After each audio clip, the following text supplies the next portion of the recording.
నమస్తే న్యూస్ 24 తెలుగుకు స్వాగతం. నా పేరు యామిని. ముందుగా వార్తల్లోని ముఖ్యాంశాలు ఇప్పుడు చూద్దాం.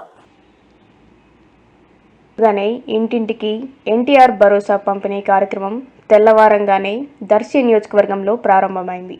దర్శి తెలుగుదేశం పార్టీ ఇన్ఛార్జ్ గొట్టిపాటి లక్ష్మి శనివారం ఉదయం 8:30 గంటలకు అద్దంకి రోడ్డులోని 1వ వార్డులో పెన్షన్ పంపిణీ చేశారు.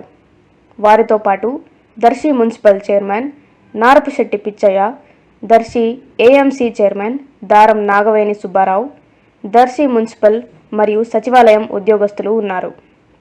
ఈ సందర్భంగా గొట్టిపాటి లక్ష్మి మాట్లాడుతూ, ఇచ్చిన మాట ప్రకారం క్రమం తప్పకుండా 19 నెలల నుండి 1వ తేదీ పెన్షన్లను ఇస్తున్న ప్రభుత్వం మన కూటమి ప్రభుత్వమని, ఆంధ్ర రాష్ట్రం ఆర్థిక సంక్షోభంలో ఉన్నప్పటికీ అధిగమిస్తూ ప్రతి అవ్వ ప్రతి తాత చిరునవ్వుతో కూటమి పాలనలో ఆనందంగా ఉండాలన్న మన నేతల సంకల్పం దీక్షతో పెన్షన్లు పంపిణీ చేస్తున్నామన్నారు.